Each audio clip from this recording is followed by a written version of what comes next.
Video જોઈને મોનતા રાખેલી માં મારા છોકરાને સાદું પીઠ બગાડ થયેલો હતો.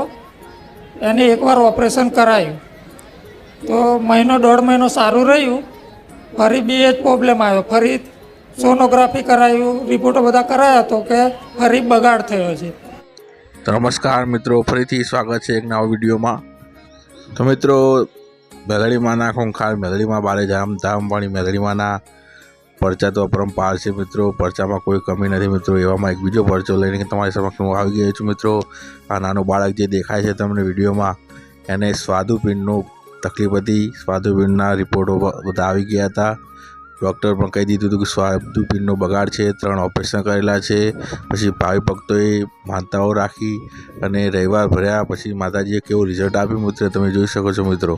અને તમને ખોંખાર મેલડીમાં બારેજા ધામના વિડીયો અને આ પરચા જોવા ગમતા હોય તો મિત્રો ચેનલને સબસ્ક્રાઈબ કરી દેજો, વિડીયોને લાઈક કરી દેજો અને કમેન્ટમાં એક જય ખોંખાર મેલડીમાં લખી દેજો મિત્રો. Thank you. બરોડા લઈ ગયેલા, ફરી બી બગાડ થયો. ફરી એના માટે અહીં અમદાવાદ બી આવ્યા, બરોડા બી ગયા હતા કે હવે દવા ગોળી કાયમિક માટે ચાલુ રાખવી પડશે. 5-5.5 હજારની દવા ગોળી આવશે દર મહિને. પછી એનાથી કોઈ ઈલાજ નહોતો થયો તો અહીંયા એને માનતા રાખી હતી કે મારા છોકરાને વગર દવા ગોળી ગળતો કરી દો અને એને આરામ પડી જવું જોઈએ. ખાતો પીતો નહોતો, 15 દિવસ થઈ ગયેલા. ખોરાક લે કે પાણી લે એટલે બગાડમાં જતું હતું એને. ડૉક્ટરે એવું કીધું હતું કે હવે દવા ગોળી ચાલુ રાખવી પડશે, બીજું કોઈ ઈલાજ થાય નહીં. એનો કોઈ બીજો કોઈ ઈલાજ નહીં, એમ દવા ગોળી ચાલુ રાખવી પડશે. તમે દવા ચાલુ રાખી કેટલા દિવસ? અમે તો 10-15 દિવસ જ ચાલુ રાખી, પણ એનાથી તોય કોઈ ફરક પડ્યો નહીં. અને માતાજીની માનતા રાખી પછી કેટલા સમયમાં સારું થઈ ગયું? એના પછી તો 10-15 દિવસમાં સારું થઈ ગયું. માનતા રાખી અને 10-15 દિવસમાં સારું થઈ ગયું. બરોબર. એટલે આજે માનતા પૂરી કરાવો. મેં વિડિયો જોઈને મોનતા રાખેલી માં ઘેર. કોઈ આશા જ નથી માં. બરોડા પણ 2 ઓપરેશન કર્યા ને સાદુપીઠ બગડ્યું ને હરણિયાનું, તોય એને આરામ ના પડે. જે હતો એનો એ જ દુખાવો. તો પછી અમદાવાદ લઈ જાઓ. અમદાવાદ લઈ જાઓ તો એ ડૉક્ટરે એમ કીધું કે જે દુખાવો રહેતો એ જ રહેશે, દવા ગોળી ચાલુ રાખો એમ. તો મિત્રો તમે સાંભળી શકો છો આ બેન જે કહી રહ્યા છે એ પ્રમાણે કે આ નાના ટેણિયાને બસ ખાલી યુટ્યુબમાં વિડીયો જોઈને બસ માનતા રાખી હતી. માતાજીએ એકદમ સરખું કરી નાખ્યું. ટેણિયાને નખમાં દુઃખ રાખ્યું નથી મિત્રો. તો તમે સમજી શકો છો કે આ ખોંખાર મેલડીમાંના બારેજાવાળીના કેટલા પરચા પરંપાર છે મિત્રો. તમે ત્યાં જવાની પણ જરૂર નથી. જો મોબાઈલમાં વિડીયો જોતા હોય અને માનતા માની લો તો પણ તમારું કામ થઈ જાય છે મિત્રો. વિડીયોમાં બન્યા રહો મિત્રો, વિડીયોમાં આગળ ઘણું બધું છે. તો પછી મારી ભોણેજ અહીંયા આવતેલી, મારી ભોણેજે કીધું કે તમે થઈ લઈ લો એમ.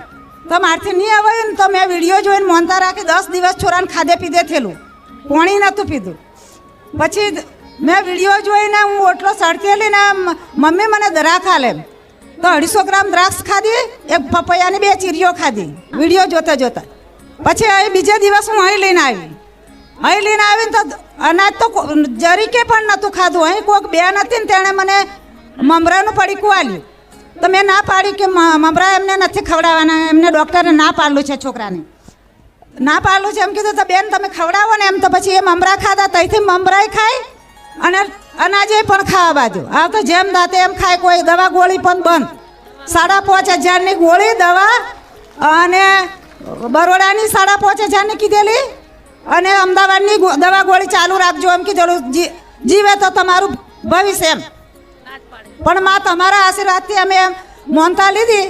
મેં નારિયેળ અને શ્રીફળ, ચૂંદડીને અગરબત્તીની મોનતા રાખેલી. 5 રવિવાર ભરીને હું મોનતા કરીશ. મેં 5 રવિવાર ભરીને તઈ પૂર્ણ કરી નાખેલી. પછી મારા છોકરાને કીધું તું મોટી મોનતા લે એમ. તો ધજા, 1 કટ્ટો ચોખાનો અને 5 કિલો પેંડા એની મોનતા રાખેલી અને માની ચૂંદડી. અને મારી દીકરીએ પણ રાખેલી કે મારા ભત્રીજો હદરી જશે તો હું 51 ચોપડી વેચીશ એમ. પછી મારી નણંદે પણ રાખેલી નારિયેળ, શ્રીફળ, આપણે અગરબત્તી, ચૂંદડીની. મારે તો એવું કહેવાય નહીં ને હવે કે ભાઈ રિપોર્ટ ના કરાવતા, દવાખાન ના જતા. પણ તમે ડોક્ટર કેટલા ફર્યા? ડોક્ટર તો બહુ જ માં. કેટલા ઓપરેશન કરાયા? 3 ઓપરેશન છે માં. અને એ પછી તે ડોક્ટર શું કહેતા? ને એનું કોઈ શક્યતા નહીં. દવા ગોળી જો હજી જીવે તો હજી ચાલુ રાખો એમ કીધું. ભલે ભલે, બધાની ભેગા થઈને એક જ પ્રાર્થના હા માં એમાં અમારા દીકરાને કોઈ થાય નહીં માં તો મારા નામથી નવું જીવનદાન મળ્યું.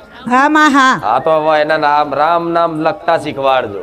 હા માં હા હો હા માં મોબાઈલ ઓછો હાલવાનો, રામની ચોપડી પકડાવો. હા માં હો હા માં જેથી હવે મારા નામથી નવું જીવનદાન મળ્યું હોય હા માં તમારા તો જીવનથી પછી હું મારી કહું માં એટલું થોડું પાલન રાખવું પડશે ને. હા માં અને રામ નામ એ લખશે તો એને સારું થશે તો હું રાજી થઈશ. હા માં હા ભલે માં હવે કશું થાય નહીં એવા આશીર્વાદ આલજો મારી માડી આટલે સુધી તો આવી ગયા. હા. અને હજુ ઉપરથી એટલે રામબાણ ઈલાજ રામ નામ છે. ડોક્ટર એવું નહીં કેતા, હું પેલા કેતા ભાઈ રામબાણ ઈલાજ છે, તો રામબાણ ઈલાજ રામના નામ જ છે. હા માં અને થઈ ગયું છે સારું, પણ છતાંય રામનું નામ લખતા